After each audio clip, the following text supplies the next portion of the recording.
পাল্টাপাল্টি হামলায় নতুন মাত্রায় যুদ্ধ শুরু মধ্যপ্রাচ্যে। ইরানের বিমানবন্দরে মুহুর্মুহু হামলা, ধ্বংস করে দিচ্ছে সবকিছু।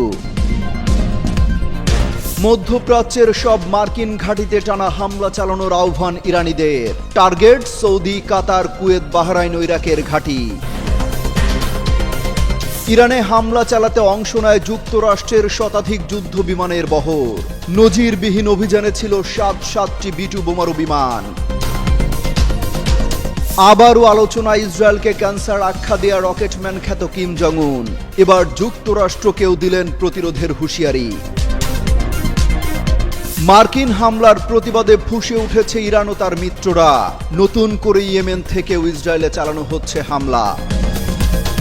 একটানা 11 দিনের রক্তাক্ত সংঘর্ষের পর ইরান ইসরায়েল যুদ্ধ প্রবেশ করেছে নতুন এক বিপজ্জনক মাত্রায়। পাল্টাপাল্টি হামলায় এবার ইরানের ক্ষেপণাস্ত্র ধ্বংস করেছে ইসরায়েলের একটি বিদ্যুৎ কেন্দ্র। দেশটির দক্ষিণাঞ্চলের আশদোদ শহরের ওই স্থাপনাটি আগুনে জ্বলতে দেখা যায় এক ভাইরাল ভিডিওতে। কার্যক্ষমতা হারিয়ে এখন নিথর ধ্বংসস্তূপে পরিণত হয়েছে বিদ্যুৎ কেন্দ্রটি। সোমবার ভোরে মাত্র 40 মিনিটে আকাশচুম্বী রণহুঙ্কার তুলে ইরান ছুড়ে দেয় কয়েক ডজন ক্ষেপণাস্ত্র। এর মধ্যে একটি মিসাইল ইসরায়েলের দক্ষিণাঞ্চলের ওই বিদ্যুৎ কেন্দ্রে আঘাত করে। ইসরায়েলের জ্বালানি মন্ত্রী জানিয়েছে, এই হামলার পর বর্তমানে সেখানে প্রায় 8000 বাড়ি বিদ্যুৎহীন হয়ে পড়েছে। অন্যদিকে থেমে থাকেনি তেল আবিব। পশ্চিম ইরানের 6টি বিমানবন্দরে চালায় ভয়াবহ বিমান হামলা। ইসরায়েল দাবি করছে এই হামলায় ধ্বংস হয়েছে ইরানের একাধিক যুদ্ধ বিমান ও হেলিকপ্টার। এদিকে ইরানের রেভলিউশনারি গার্ড জানায়, মার্কিন হামলার প্রতিশোধ হবে কঠিন, নির্মম ও নজিরবিহীন। দেশটির সশস্ত্র বাহিনীর মুখপাত্র ইব্রাহিম জোলফাগারি বলেন, এই আগ্রাসন শুধু যুদ্ধ নয়, গোটা অঞ্চলকেই জ্বালিয়ে দেওয়ার আয়োজন। সামরিক বিশ্লেষকরা বলছেন, তেহরানের পরমাণু স্থাপনাগুলোর উপর মার্কিন বোমা হামলা যেন আগুনে ঘি ঢালার নামান্তর। যুদ্ধ এখন আর সীমান্তেই সীমাবদ্ধ থাকবে বলে মনে হয় না। শঙ্কা দেখা দিয়েছে তা গোটা অঞ্চলে ছড়িয়ে পড়ার। তেলের বাজার ইতিমধ্যেই অস্থির। বিশ্ব অর্থনীতিতে দেখা দিয়েছে টালমাটাল অবস্থা। এর ফলে নিকট ভবিষ্যতে বহুমাত্রিক আঞ্চলিক সংঘর্ষ শুরু হতে পারে বলে মনে করছেন বিশেষজ্ঞরা। ওয়ালিউল হাসানাত, যুগান্তর নিউজ। যুক্তরাষ্ট্র ইরানের যে বোমারু বিমান হামলা চালিয়েছে, সেই বহরে 5, 10 কিংবা 20-25টি নয়, একসাথে 125টি যুদ্ধবিমান পাঠিয়েছিলেন মার্কিন প্রেসিডেন্ট ডোনাল্ড ট্রাম্প। এর মধ্যে ইরানের রাডার ফাঁকি দিয়ে সফল হামলা চালিয়ে ফিরেও যায় B-2 মডেলের বোমারু বিমান, যা দিয়ে ফেলে দেওয়া হয় বাংকার বাস্টার বোম। পেন্টাগনের বরাত দিয়ে মার্কিন গণমাধ্যমগুলো এই তথ্য জানিয়েছে। ব্রিটিশ গণমাধ্যম বিবিসি বলছে, যুক্তরাষ্ট্রের এই নজিরবিহীন অভিযানে 7টি B-2 বোমারু বিমান অংশ নেয়। প্রতিটি B-2 বোমারু বিমান 2টি করে বাংকার বিধ্বংসী বোমা বহনে সক্ষম। প্রতিটি বোমার ওজন ছিল 30,000 পাউন্ড। এছাড়া এই অভিযানে অংশ নেয় জ্বালানি ভরা ট্যাঙ্কার উড়োজাহাজ, নজরদারি উড়োজাহাজ ও যুদ্ধ বিমান।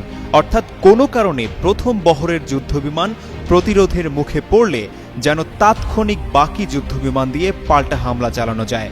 শনিবার সফল হামলার পরপরই টুইট করে নিজেকে ধন্যবাদ জানান ডোনাল্ড ট্রাম্প।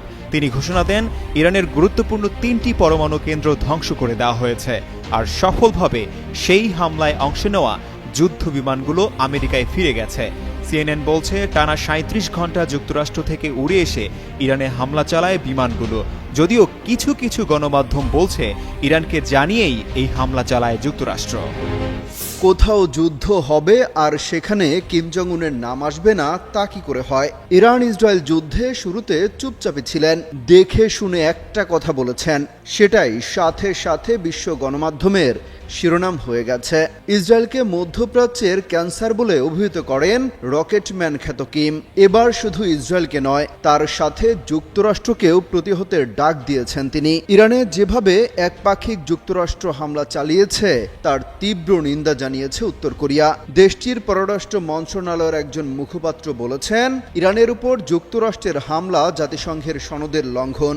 একই সঙ্গে যুক্তরাষ্ট্র এবং ইসরায়েলকে একযোগে প্রতিরোধ করার আহ্বান আহ্বান জানান তিনি। পাশাপাশি এই উত্তেজনার জন্য ইসরায়েলের অব্যাহত যুদ্ধ প্রচেষ্টা ও ভূমি দখলের নীতিকে দায়ী করা হয়। পিয়ংইয়ং বলছে পশ্চিমা দেশগুলোর উস্কানিতে মূলত ইসরায়েল এসব কাজ করে যাচ্ছে।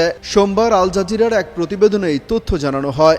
বলা হয়, আন্তর্জাতিক সম্প্রদায়কে যুক্তরাষ্ট্র এবং ইসরায়েলের এই উস্কানিমূলক এবং সংঘর্ষমুখী আচরণের বিরুদ্ধে একযোগে নিন্দা ও প্রত্যাখ্যানের আওয়াজ তুলতে হবে। ইরান ও উত্তর কোরিয়ার মধ্যে দীর্ঘদিন ধরে উষ্ণ সম্পর্ক রয়েছে, এমনকি তাদের মধ্যে সামরিক প্রযুক্তিগত উন্নয়নের লেনদেনও রয়েছে।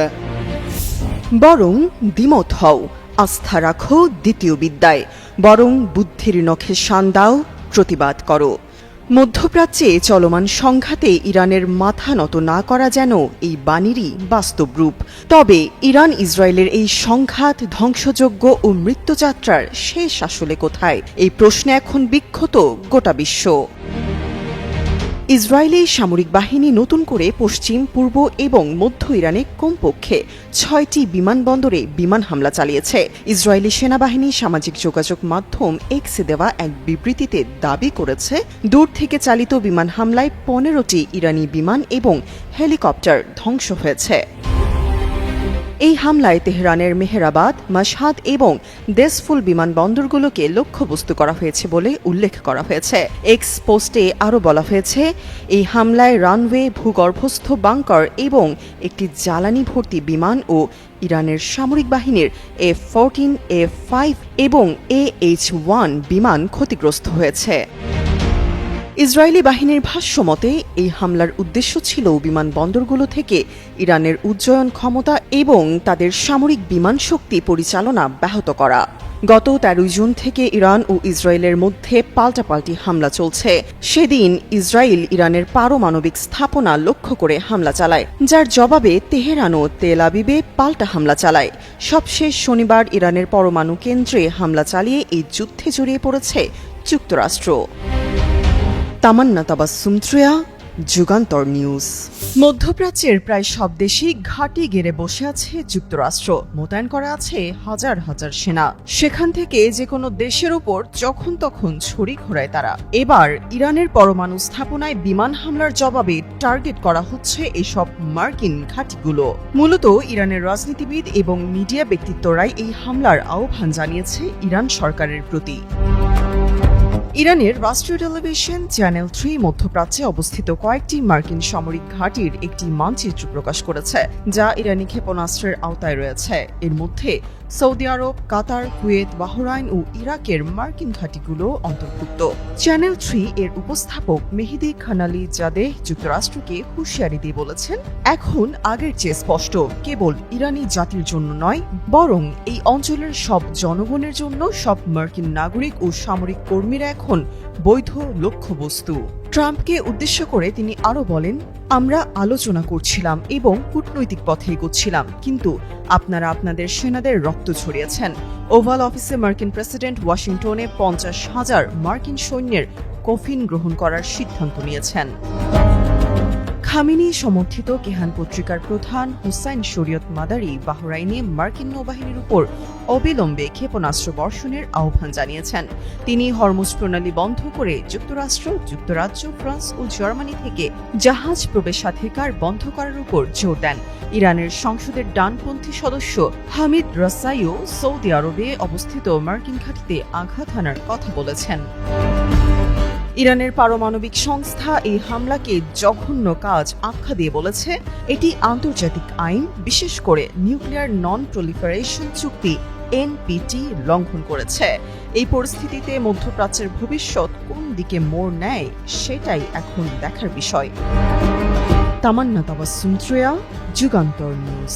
ইরান ইসরায়েল যুদ্ধে মধ্যপ্রাচ্যের উত্তেজনা তুঙ্গে। এই পরিস্থিতিতে ইউরোপের 3 প্রধান দেশ জার্মানি, ফ্রান্স ও যুক্তরাজ্য বিভক্ত হয়ে পড়েছে। জার্মানি ইসরায়েলের নিরাপত্তাকে সর্বোচ্চ অগ্রাধিকার দিচ্ছে, বিপরীতে ফ্রান্স ও যুক্তরাজ্য তুলনামূলকভাবে সমঝোতার পথে হাঁটছে। এই মত পার্থক্য শুধু কূটনৈতিক জটিলতা বাড়াচ্ছে না, বরং শান্তি প্রচেষ্টাকেও ব্যাহত করছে। মধ্যপ্রাচ্যে যুদ্ধ থামাতে ইচ্ছি দেশগুলো চেষ্টা করছে। জেনেভায় ইরানের পররাষ্ট্রমন্ত্রীর সঙ্গে তাদের বৈঠকও হয়েছে, কিন্তু বাস্তব ফল আসেনি। জার্মানি, ফ্রান্স ও যুক্তরাজ্যকে একত্রে বলা হয় ইচ্ছি। এই E3 দেশগুলো বিভক্ত হওয়ার কারণ ছিল 2023 সালের গাজা যুদ্ধ। সেই যুদ্ধ শুরুর পর থেকে জার্মানি, যুক্তরাজ্য ও ফ্রান্স এই তিনটি দেশের মধ্যে ইসরায়েল নিয়ে দৃষ্টিভঙ্গিতে বড় ধরনের পার্থক্য দেখা গেছে।